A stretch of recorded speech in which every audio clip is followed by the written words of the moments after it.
गांव के पास एक घना रहस्यमयी जंगल था।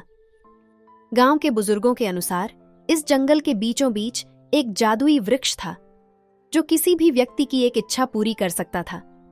लेकिन एक शर्त थी, वह केवल योग्य व्यक्ति की इच्छा ही पूरी करता था। बहुत से लोग वर्षों से उस वृक्ष की खोज में गए, लेकिन कोई भी उसकी शक्ति को प्राप्त नहीं कर सका। कहते हैं कि जो भी उस वृक्ष के पास पहुंचता उसे 3 कठिन परीक्षाओं से गुजरना पड़ता था। गांव में आरव नाम का एक लड़का रहता था। वह बेहद होशियार था, लेकिन बहुत ही उतावला और जल्दबाज था। उसे मेहनत करना पसंद नहीं था। वह हमेशा चाहता था कि उसे सफलता बिना संघर्ष के ही मिल जाए। एक दिन गांव के बुजुर्गों ने बच्चों को जादुई वृक्ष की कहानी सुनाई। जो कोई भी उस वृक्ष तक पहुंच जाए वह अपनी सबसे बड़ी इच्छा पूरी कर सकता है। यह सुनते ही आरव की आंखें चमक उठीं। उसने मन में ठान लिया कि वह भी वहां जाएगा और अपनी सबसे बड़ी इच्छा मांगेगा। उस रात वह सो नहीं सका।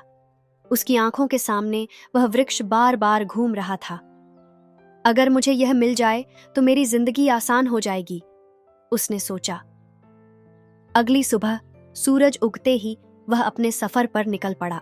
जंगल घना और रहस्यमयी था। जैसे ही आरव अंदर गया, उसे चारों ओर अजीब आवाजें सुनाई देने लगीं।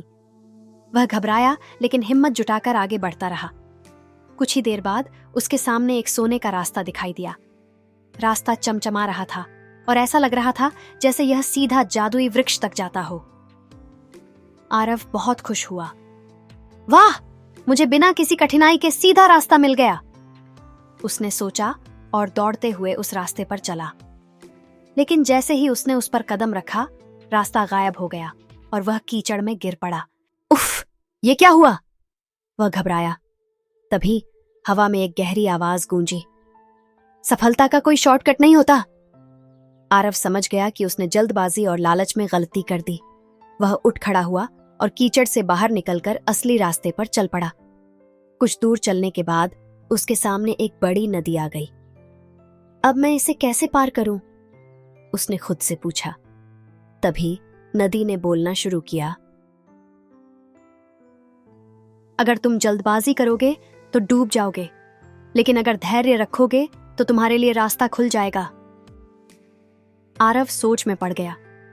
वह चाहता तो नदी में कूद सकता था, लेकिन अगर डूब गया तो। पहली गलती याद आते ही उसने फैसला किया कि वह इंतजार करेगा। कुछ ही देर बाद पानी में एक सुंदर पत्थरों का पुल बनने लगा। वाह, अगर मैं जल्दबाजी करता तो शायद डूब जाता, उसने खुद से कहा और धैर्यपूर्वक पुल पार कर गया। अब तक सफर आसान नहीं था, लेकिन असली परीक्षा अभी बाकी थी। थोड़ा आगे बढ़ते ही उसे एक बूढ़े व्यक्ति की आवाज सुनाई दी। बेटा, मैं बहुत थक गया हूं और मुझे रास्ता नहीं मिल रहा। क्या तुम मेरी मदद कर सकते हो? आरव पहले सोच में पड़ गया। अगर मैं इसे मदद करने में समय लगाऊंगा तो मेरी मंजिल दूर हो सकती है। लेकिन फिर उसे अपने दादाजी की बातें याद आईं। सच्ची सफलता वही होती है जो दूसरों के लिए भी फायदेमंद हो। आरव ने उस बुजुर्ग व्यक्ति का हाथ पकड़ा और धीरे धीरे उसे सही रास्ते पर लेकर आया। बूढ़े व्यक्ति ने मुस्कुराते हुए कहा, जो दूसरों की मदद करता है वही असली सफलता का हकदार होता है। आरव को अब एहसास हो गया कि यह यात्रा सिर्फ इच्छा पूर्ति की नहीं, बल्कि उसे एक बेहतर इंसान बनाने के लिए थी। थोड़ी देर बाद उसने एक विशाल वृक्ष देखा। उसकी चमकदार पत्तियां और मजबूत जड़ें देखकर वह मंत्रमुग्ध हो गया। तभी वृक्ष से आवाज आई, तुमने दया, धैर्य और ईमानदारी दिखाई है। अब बताओ, तुम्हारी इच्छा क्या है? आरव खुशी से बोला, मैं बिना मेहनत के सफल होना चाहता हूं। वृक्ष कुछ क्षण शांत रहा और फिर कहा, तथास्तु। एक रोशनी की लहर आरव पर छा गई। अचानक आरव खुद को एक भव्य महल में पाता है। वह एक राजा बन चुका था। नौकर उसकी सेवा में खड़े थे।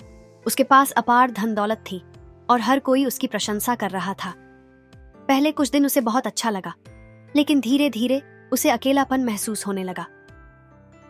मैंने कुछ भी मेहनत से नहीं कमाया, इसलिए इसमें मजा नहीं आ रहा, उसने सोचा। उसका जीवन खाली और निरर्थक लगने लगा। तभी अचानक महल का दृश्य गायब हो गया और वह फिर से जादुई वृक्ष के सामने खड़ा था। वृक्ष ने मुस्कुराते हुए कहा, बिना मेहनत की सफलता सिर्फ एक भ्रम है, सच्ची खुशी प्रयास और संघर्ष में है। आरव की आंखों में आंसू आ गए। उसने वृक्ष को धन्यवाद दिया और गांव लौट आया। अब वह मेहनत से अपने सपनों को पूरा करने के लिए तैयार था। कहानी की शिक्षा। सफलता का कोई शॉर्टकट नहीं होता। असली आनंद मेहनत और संघर्ष में है, न कि आसानी से मिलने वाली चीजों में। अगर आप होते तो इस जादुई वृक्ष से क्या मांगते? हमें कमेंट में बताइए। अगर आपको यह कहानी पसंद आई हो तो वीडियो को लाइक और शेयर करें और ऐसी ही प्रेरणादायक कहानियों के लिए सब्सक्राइब करना न भूलें।